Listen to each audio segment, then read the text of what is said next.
Hey guys, what's up? It's your boy T, putting the G in Geek, coming to you with another episode of On the Hunt. You know, the weekly web series where I kind of tell you guys the hot books that I'm looking for. Now I gotta start this video off like I start all the videos off by saying, you know, this isn't really investment advice. This isn't really financial advice. You know what I mean? We're just trying to get some of the hot books to cover price. It's all for fun, so please don't spend your rent money. Another point of this video is to share information with each other, share information with me. I don't know what you're getting. I may want to get it. Day is young. It's the best day of the week. Comic day. So let's get right to it. We're going to get right into the books, but before I do, I got to remind you guys, if you like this video, please like, subscribe, hit the bell, do all that good stuff. Make sure you check us out online, eBay, Instagram, all that good stuff, Twitter. And with that, let's get right into Marvel. Just a couple event books I'm going to grab this week from Marvel. The first book being Avengers. This book is supposed to feature the first Iron Fist of 1 million BC. So a little bit of a first appearance right there that I'm going to grab. Next book I'm going to pick up is Crypt of Shadows, #1. I love these old short horror storybooks. I might grab this one. It kind of harkens into like Tales from the Crypt and stuff like that. I hope it does have kind of the short stories. When I see the variant cover, which is by JTC, which is cool, always cool when he's not on action figures, but when I see that cover, it does look like those old series, so I'm sure it's going to have that kind of vein, so I'm going to grab that for sure. Next book I'm going to pick up is Guardians of the Galaxy, #1. This is a new book by Cates. This looks awesome. And by the looks of it, of the members, it's probably going to be the first appearance of this new Guardians team. I can see, you know, Cosmic Ghost Rider and some other characters in there, so that should be pretty interesting. Next book I'm going to pick up is Immortal Hulk, #12. Not only am I jumping on the Immortal Hulk train, which I suggest everybody should do, it's an amazing book, but also, a lot of these books could be seeing some things. It says that the one below is going to be revealed this issue. The one below is something that they've been toying with for the last few issues, so we never know what that could be. Could be a big reveal. And again, this book is just doing awesome, man. You never know which issues are going to pop of this one. Some of the lower issues are already hard to find, so might be something to check out. If you're not really adverse to tons of risk, you could always flip through it. Make sure that the one below is revealed before you grab it. And that's what I'm going to grab.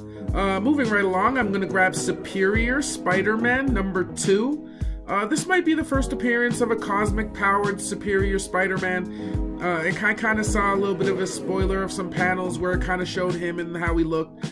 Could be really cool. A first appearance, of course, Spidey, so something I'm going to grab for sure. And lastly, I'm going to grab War is Hell, #1. They're calling They're calling these soul-crushing tales of war, so it's definitely something I want to check out. The second story will chill you to the bone, so it's going to be a bit of a horror book, which sounds cool to me. I like seeing kind of the atrocities of war and stuff like that, especially if it's like tales that might leave me kind of unsettled. You know me, I'm always trying to be shocked. Not many covers this week, so that's all I'm going to grab from Marvel. Moving right along, we're going to hit up DC, and only a couple books I'd grab from DC this week. The first one being Naomi, #1. This is a new hero by Bendis, so it looks like it could be interesting. It looks like it's going to be a completely new hero in some sort of Wonder Comics imprint that he's starting. So you never know what they could be doing with that hero. Hopefully they kind of introduce her into the mythos. And with that, I'm going to also grab Naomi, #1, the Lupacino variant. Again, it looks like a really interesting story, this Naomi thing. It looks kind of cool. I might as well grab the B cover because, you know, it's a potential new character. And sometimes people, they tend to go for the A's, which I would always grab, but they kind of neglect the B. So sometimes those B covers actually go for quite a bit. So I'm definitely going to check that out. And that's a small week from DC. Next up, Image. Gonna play the Image lottery with just one book this week, and that is Oliver, #1. This is a cool new take on Oliver Twist, and it looks like it has some decent creators behind it. Could be something cool. You know how Image sometimes has these sleepers. You never know where this is going to go. Again, Image lottery for me, and that's going to do it for Image. Next, we're going to move on to some indie companies. Kind of a lot of little indie books that I'd grab this week, or at least ones I'd check out. So we're going to move on to Albatross Funny Books. And the book I'm going to grab from Albatross this week is Grumble number 3. This book has been sold out online. Also, the 1 and 2 have been doing pretty well, again with the cardstock covers. And the cardstock cover for this one, if you could find it out there, is already seeing some sales of $20, as high as that. Even the regular ones are already seeing sales of $8 to $10. I don't know how long that's going to last with the undercutters and stuff like that, but if I do see Grumble number 3, I'm mainly going to probably just aim for the cardstock cover. That's all I'm going to grab, and that's going to do it for Albatross. Moving right along, we're going to hit up another indie company called Antarctic Press, and a couple books I'm going to grab from Antarctic this week, the first one being Punchline number 3. This is just another sold out issue for a trending title. It might be a little bit more of a longer hold, but again, it's been seeing some good sales as of so far. And it's a pretty hot book, so I'm going to probably have a look for that. It's kind of hard to find sometimes, but you know, sometimes on these things as retailers kind of get more wind of it, it might be a little more available. And lastly, from Antarctic Press, I'm going to pick up Heroes at Large number 1. This is sold out. It could be hype because the recent surge of Antarctic titles, you know how they're just seeing a bunch of growth. But again, it's about like a group of 1940s heroes that have been thawed in today's. And so there could be some funny situations and moments, and you know what I mean? Like a character out of time kind of moments. That might be okay. And that's what I'm going to pick up from Antarctic. Next publisher we're going to move on to, I wouldn't exactly call them indie because they've been doing books for a really long time, but it is Archie Comics. I'm only really going to grab one title from Archie this week, but I'm going to grab 2 covers for it, and that is Blossoms 666 number 1. It's kind of a cool sounding story. If the cover art is the same as the interior, it does look kind of nice, so I'm going to check it out. I also do like the Archie horror stuff. It seems to have legs at times. And this series kind of looks cool. It's about the Blossom twins, and they're trying to fight over who's going to be the Antichrist. That sounds pretty dark to me. I like dark stuff, so to go along with that, I'm going to grab Blossoms 666 number 1, the hack cover. This is the only variant I'm personally going to go for. I love how the Blossoms are tending to the graves of Archie, Betty, and Jughead. It's just kind of cool and dark again. Hopefully the inside of that book is just as dark, and that's going to do it for Archie. Next up, Boom Studios, and really only one book I'm going to grab from Boom this week, and that is Buffy the Vampire Slayer number 1. This is kind of an honorary Gil pick. This is harkening back to the early TV show days of Buffy. I'm gonna just go for the regular cover here because I do like the fact that it's just Sarah Michelle Gellar. I know it's not the original Christy Swanson, but I like Sarah Michelle Gellar. I do like kind of the throwback feels that this cover gives me. The fact that a Eisner Award-nominated writer Jordi Belair is writing it, it could actually be something good, especially harkening back to that.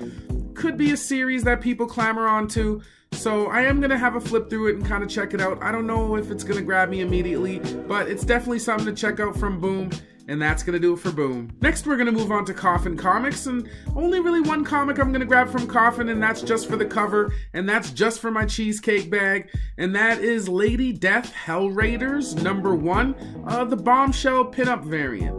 I love me some cheesecake, and this cover, in my opinion, doesn't disappoint. I really like the form in it, you know what I mean? Everything is looking pretty good. I don't know, I've always liked Lady Death. I know that she's a pale white chick, but it's still cool. And I mean pale white as in literally like white, not, this has nothing to do with race. She's obviously some sort of demon. But yeah, either way, I really like this cover. I hope I can get my hands on it. It'll look good in my my little cheesecake section, and that's all I'm going to grab from Coffin. Last but not least, we're going to move on to a little company called Full Moon. Really only one book I'm going to grab from Full Moon this week, and that is Doll Man Kills the Full Moon Universe number 6, the Danielle Pasquale variant. The only reason why I would grab this is because you get an X-Men Days of Future Past homage, X-Men 141, I believe. And I mean, what's not to love about a nice homage cover? Again, I don't know. It depends on how much stuff I find. Sometimes when I find a lot of stuff and I got a big pile up there, I'll really skip stuff like this because it just runs up my bill. But either way, Days of Future Past homage. I know that there's a lot of X-Men fans out there, so it might be something that grabs them a little more than it grabs me. Again, like for the Spidey homages, I usually will grab it no matter what because Spidey's my guy. But the X-Men one, if I get there and it ends up being a light week at all the stores, then yeah, it might be something I grab for sure. And that's gonna do it for this week in Full Moon. Well guys, thanks for joining me for another episode of On the Hunt. You know, if you like this video, please like, subscribe, hit the bell, do all that good stuff. Make sure you check it out, saddlecitycomics.com. We always have good books up on there. We got a nice little Shopify site up on Facebook now, so you can find a lot of our slabs on there. Make sure you check out eBay. We got a lot of stuff on there. Make sure you check out Instagram. You know, we're always posting up new news. Saddle City Comics Inc. on there. And also, like I said, your boy made himself a little Instagram account, so make sure you check me out on the Hunt 403. Right now I'm kind of posting up a bunch of the 100K books, and I am getting a new 100K haul ready. So yeah, keep an eye out for the CGC hauls and all that good stuff. I'd love to stay and chat with you guys, you know what I mean, but time is ticking. Gotta get my butt out there and get these books. I hope you guys have good luck getting these books too. See you next week. Peace.